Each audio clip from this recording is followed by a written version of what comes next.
Hello everyone, welcome to job aspire hub. मैं हूं आपकी एजुकेटर ज्योति।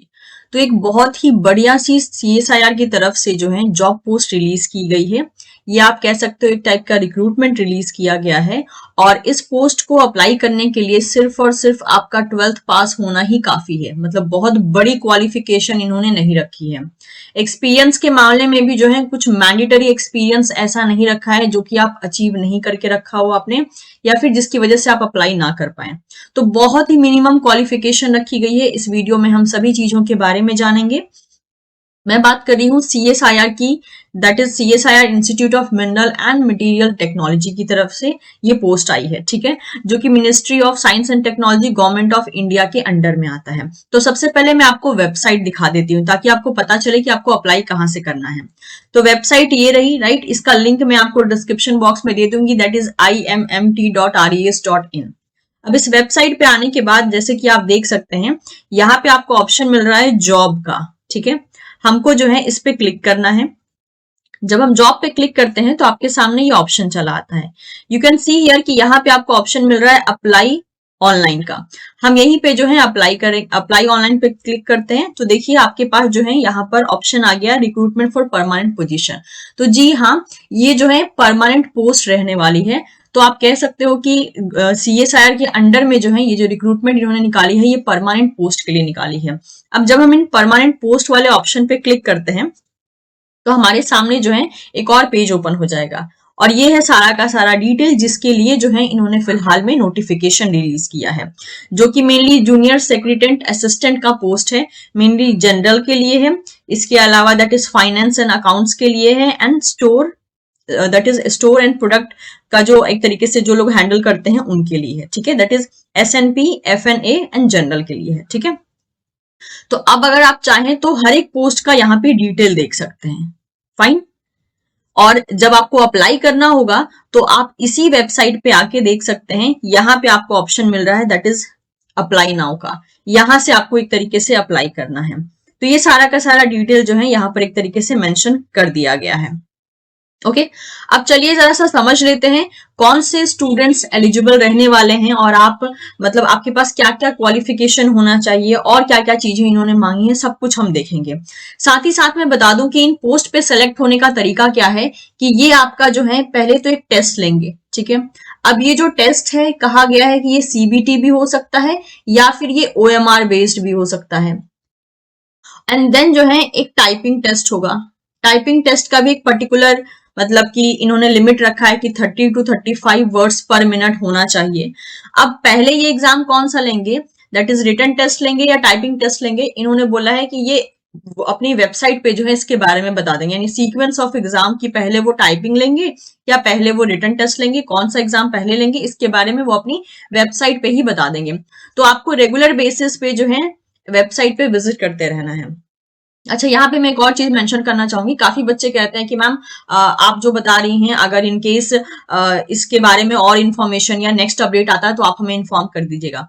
तो देखिए गाइज, आपको जॉब पोस्ट बताने का मतलब ये होता है कि क्योंकि आप ऐसे हैं जो कि मे बी शायद एक पोस्ट के लिए अप्लाई कर रहे होंगे, राइट। तो आप उसको फॉलो अप कर सकते हैं। हम यहाँ पे दिन के 3 से 4 जॉब पोस्ट देते हैं। हर एक जॉब पोस्ट का हर एक अपडेट फॉलो करना हमारी तरफ से थोड़ा मुश्किल हो जाता है। तो जब आप अप्लाई कर रहे हैं तो आपके पास सिर्फ एक ही ऑप्शन होता है कि आप उसको बार बार चेक करते रहिए कि कोई अपडेट तो नहीं आई है, क्योंकि हमारे एंड से वो डिफिकल्ट हो जाता है। बिकॉज हम इतनी सारी जॉब पोस्ट देते हैं कि हमको खुद भी याद नहीं रहता है एक टाइम के बाद कि कौन से जॉब पोस्ट का नेक्स्ट जो मतलब मान लीजिए कोई एडमिट कार्ड रिलीज होने वाला है या एग्जाम डेट अनाउंस होने वाला है, ये सब चीजें हमें याद नहीं रहती है। तो ये रिक्वेस्ट है कि ये आप अपने एंड से भी जो है एक तरीके से फॉलो अप कर सकते हैं। वीडियो बनाने का मकसद ये होता है कि आप तक वो इन्फॉर्मेशन पहुंच जाए कि ऐसा कोई जॉब अपॉर्चुनिटी निकला है और जो भी बच्चे एलिजिबल हैं या जो कैंडिडेट्स एलिजिबल हैं वो उस मौके का फायदा उठा सके। तो मैं उम्मीद करती हूँ कि ये जो बातें मैंने आपको बताई हैं ये होपफुली जो है आप इनको फॉलो अप करेंगे ताकि आपका जो भी मतलब जो भी पोस्ट के लिए आप अप्लाई कर रहे हैं उसमें आपको आसानी हो जाए, उसका जो है फॉलो अप आपको टाइमली मिलता रहे, ठीक है। तो ये हो गया दैट इज सिलेक्शन का प्रोसीजर। अब चलिए समझ लेते हैं क्या पोस्ट है, कैसे है। यहाँ पे जैसे कि आप देख सकते हैं ये डाउनलोड ऑप्शन यहाँ पे हमको मिल रहा है, इस पे हमको क्लिक करना है। इस पे क्लिक करते ही यू कैन सी यार कि हमारे सामने एक पीडीएफ ओपन हो जाता है। अब इस पीडीएफ को जो है मैंने डिटेल में यहाँ पढ़ा है और इसीलिए जो भी की पॉइंट्स है, मेन जो पॉइंट्स है उनको हम यहाँ पे डिस्कस कर लेंगे ताकि हमारा टाइम वेस्ट ना हो और हमें तुरंत पता चल जाए कि हाँ भाई क्या क्या इंपॉर्टेंट पॉइंट्स रहने वाले हैं। तो this is a recruitment from CSIR institute of mineral and material technology, जो कि भुवनेश्वर में सिचुएटेड है। और आपका मान लीजिए अगर आपका सिलेक्शन हो जाता है तो आपकी जॉब कहाँ लग सकती है, तो जॉब जो है इसी इंस्टीट्यूट में लग सकती है या फिर CSIR के अदर इंस्टीट्यूट में लग सकती है, जो कि ऑल इंडिया अवेलेबल है। जो डेट है दैट इज इस पोस्ट को अप्लाई करने की ऑनलाइन एप्लीकेशन जो है 10 जनवरी 2025 से शुरू हो चुके हैं। लास्ट डेट जो है इसकी अप्लाई करने की वो रहने वाली है 8 फरवरी 2025। ठीक है, तो आपके पास लगभग 10 से 11 दिन का टाइम है अभी, जिस दिन मैं ये वीडियो बना रही हूँ उस दिन से, तो आप इसके लिए अप्लाई कर सकते हैं। आपको ऑनलाइन ही अप्लाई करना है, जो अभी मैंने आपको वेबसाइट दिखाई है वहीं से आपको अप्लाई करना है। ठीक है, नेक्स्ट देख लेते हैं, यहाँ पे पोस्ट के बारे में समझ लेते हैं। तो पोस्ट जैसे कि यहाँ पे बोला गया है, पहला पोस्ट है junior secretariat assistant general, that is number of post यहाँ पे 7 दिए गए हैं। अनरिजर्व के लिए 4, ओबीसी के लिए 1, एससी के लिए 1, एसटी के लिए 1। ठीक है, और यहाँ पर इसके अलावा देखा जाए तो junior secretariat assistant that is finance and accounts के लिए जो है 3 पोस्ट है यहाँ पे, अनरिजर्व के लिए 2, एसटी के लिए 1। और junior secretariat assistant that is SNA that is store and product keeper का पोस्ट होने वाला है, इसके लिए 3 पोस्ट है, अनरिजर्व के लिए 2, एससी के लिए 1। अब इनकी जो एज लिमिट होगी वो लगभग 18 से 28 साल के बीच होनी चाहिए।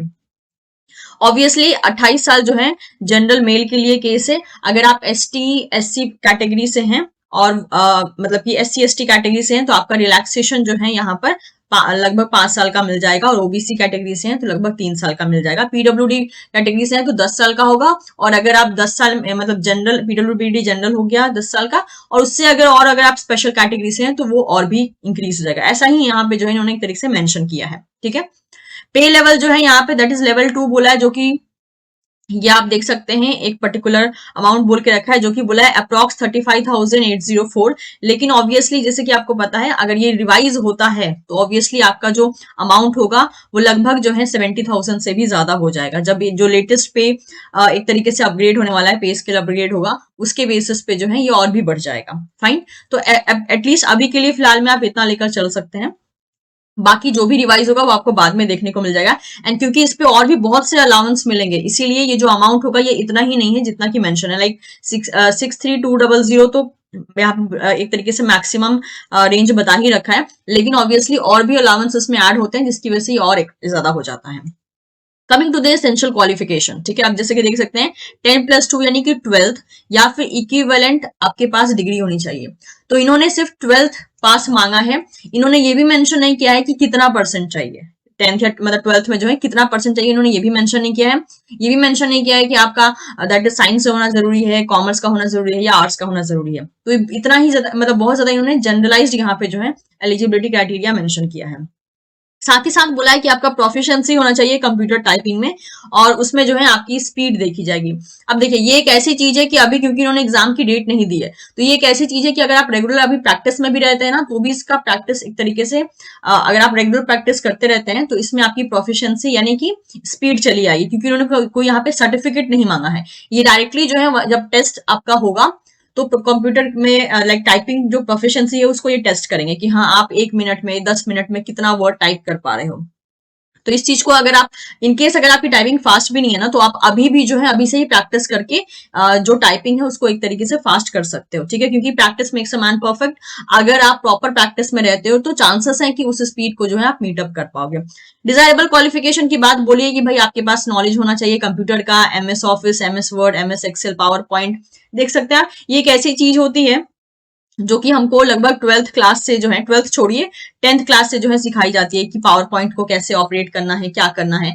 और अगर आप मतलब 10th के बाद की अगर यहाँ पे क्वालिफिकेशन मांगी है दैट इज 12th की, तो ये बहुत ही बेसिक चीजें हैं। और आजकल के स्टूडेंट्स ऑब्वियसली ये सारी बेसिक इन्फॉर्मेशन तो जानते ही हैं कि MS ऑफिस में कैसे काम करना है, MS वर्ड, MS एक्सेल, ये सब में कैसे काम करना है। तो वही डिजायरेबल मांगा। डिजायरेबल में भी क्या होता है, अगर आता है, अगर आपके पास ये क्वालिफिकेशन है तो बहुत अच्छी बात है, नहीं है तो भी आप अप्लाई कर सकते हैं। लेकिन जहां तक मेरा मानना है मैक्सिमम कैंडिडेट के पास ये क्वालिफिकेशन होगी ही। ये बहुत ही बेसिक चीज है जो कि आपको कंप्यूटर में देखने को मिल जाती है। नेक्स्ट जॉब रिक्वायरमेंट आप पढ़ सकते हैं यहाँ पे, बाकी अलाउंस जैसे कि बोला है कि ये जो पोस्ट होंगे ये और भी बहुत से अलाउंस को कैरी करेंगे, इसलिए आपको कहा था कि जो आपका पे स्केल है वो ऑब्वियसली जितना दिख रहा है उतना ही होगा, उससे ज्यादा ही होगा। That is dearness allowance, house rental allowance, transport allowance, और भी बहुत से यहाँ पे अलाउंस एडेड है एज अ बेनिफिट, जो कि आप यहाँ पे एक बार गो थ्रू कर सकते हैं।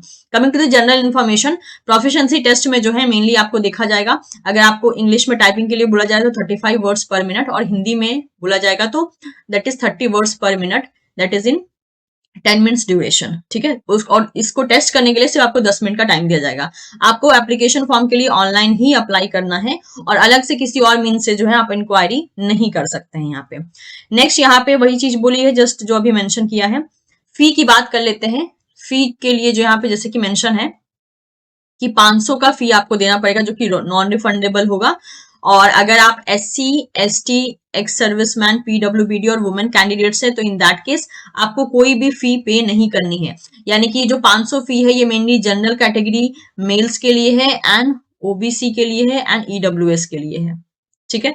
इन इन कैटेगरी के स्टूडेंट्स के लिए 500 फी रहने वाली है, वो भी नॉन रिफंडेबल तरीके से। और बाकी कैंडिडेट्स के लिए जो है कोई भी फी यहाँ पर एप्लीकेबल नहीं है। फाइन। इसके अलावा बोला है कि जो भी वैकेंसी मेंशन की है, अभी इनिशियली हमने देखा तीनों पोस्ट के लिए कितनी कितनी वैकेंसी है, तो जो भी वैकेंसी मेंशन की गई है वो इंक्रीज या डिक्रीज हो सकती है डिपेंडिंग अपॉन दी रिक्वायरमेंट। इसके अलावा यहाँ पे जैसे बोला है, एक बार आपका सिलेक्शन हो गया तो आपको CSIR IMMT में पोस्ट किया जाएगा, या फिर आपको ट्रांसफर किया जा सकता है दूसरे लैब या इंस्टीट्यूट या सेंटर में, या फिर फील्ड स्टेशन में ऑफ CSIR IIMT या CSIR anywhere in the India, ठीक है। तो ये आपकी पोस्ट के बारे में बताया है कि अगर आप सेलेक्ट हो गए तो आपको पोस्ट कहाँ किया जा सकता है। नेक्स्ट एज लिमिट की वही बात की गई है, दैट इज एज लिमिट जो है आपका 18 से 28 के बीच में होनी चाहिए। दैट इज अगर हम कंसिडर करते हैं तो आपका जन्म जो है 9/2/1997 से पहले का नहीं होना चाहिए, और 2017 के बाद का नहीं होना चाहिए, ठीक है। और एप्लीकेशन की आखिरी डेट जो है 8/2/2025 रहने वाली है, 8 फरवरी 2025 रहने वाली है, तो इसी के बेसिस पे सारी चीजें देखी जाएंगी।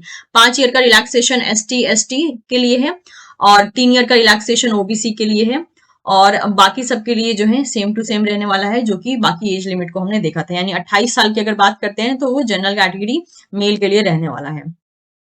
PWBD के लिए जैसे कि यहाँ पे बोला है 10 साल का रहने वाला है, और अगर आप स्पेशल कैटेगरी से हैं तो उसमें 15 या दैट इज 15 साल का मिलेगा अगर आप SC ST के हैं तो, और 13 साल का मिलेगा अगर आप OBC कैंडिडेट के हैं तो, for the PWBD category, sorry PWD category. Apart from this इसमें बहुत सी चीजें मेंशन है, बहुत लंबा PDF नहीं है, 9 पेज का PDF है, तो आप इसको एक बार गो थ्रू कर सकते हैं। अप्लाई कैसे करना है, जैसे अभी आपको शुरुआत में ही मैंने बता दिया आपको अप्लाई कैसे करना है, और इनकी ऑफिशियल वेबसाइट पे विजिट करके बाकी डिटेल्स को आप देख सकते हैं। तो इसको हम कवर नहीं करते हैं कि कैसे अप्लाई करना है, क्योंकि शुरुआत में ही आपको बता दिया है। कौन कौन से डॉक्यूमेंट्स लगेंगे, देखिए यहाँ पे सारी बातें मेंशन कर दी गई है, तो इस बात का ख्याल रखें, क्योंकि एक बार तो आपको इस PDF को गो थ्रू करना ही होगा, तभी जाके जो है फाइनल अप्लाई कर पाएंगे। Next coming to the documents, तो ये सारे डॉक्यूमेंट्स जो हैं ऑब्वियसली आपको समहाउ अपलोड करने होंगे, जिसका लिस्ट यहाँ पे मेंशन कर दिया गया है, तो एक बार इसको गो थ्रू कर लीजिएगा।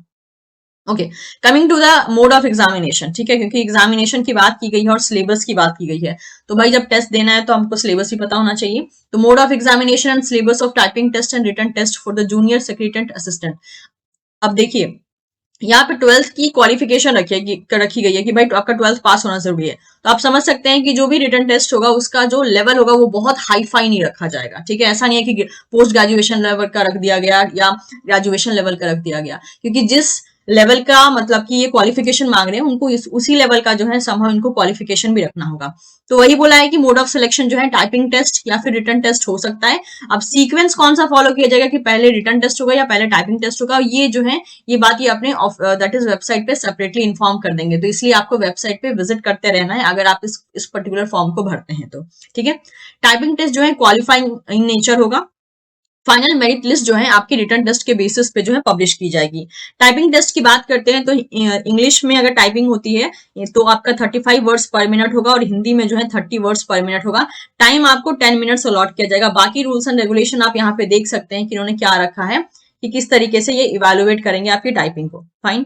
इसके अलावा एरर अगर होता है तो 5% का एरर जो है एंटरटेन या इग्नोर किया जा सकता है for UR OBC SC OH और VH कैंडिडेट के लिए, और 7% का इग्नोरेंस मिल सकता है ST HH और X कैंडिडेट्स के लिए। बाकी आप यहाँ पे देख सकते हैं और भी बहुत सी बातें इन्होंने लिखी है कि किस तरीके से इवेलुएशन होने वाला है। Coming to the written test, ठीक है। रिटन टेस्ट में बोला है कि रिटन टेस्ट में जो है टोटल 2 पेपर होंगे, paper 1 and paper 2। Paper 2 will be evaluate only for those candidates who secure the minimum threshold marks ना पेपर 1, यानी पेपर 1 जो है, पेपर 1 में जो बच्चा एक मिनिमम मार्क्स स्कोर कर पाएगा, जो इनका कट ऑफ होगा, तो उसी स्टूडेंट का सिर्फ पेपर 2 एक तरीके से चेक किया जाएगा। सभी स्टूडेंट का पेपर 2 चेक नहीं होगा। मान लीजिए मिनिमम कट ऑफ जितना भी है पेपर 1 का, अगर आप उसे क्वालिफाई नहीं कर पाए तो आपका पेपर 2 चेक नहीं किया जाएगा। जो फाइनल मेरिट लिस्ट होगी वो पेपर 2 के बेसिस पे जो है पब्लिश की जाएगी।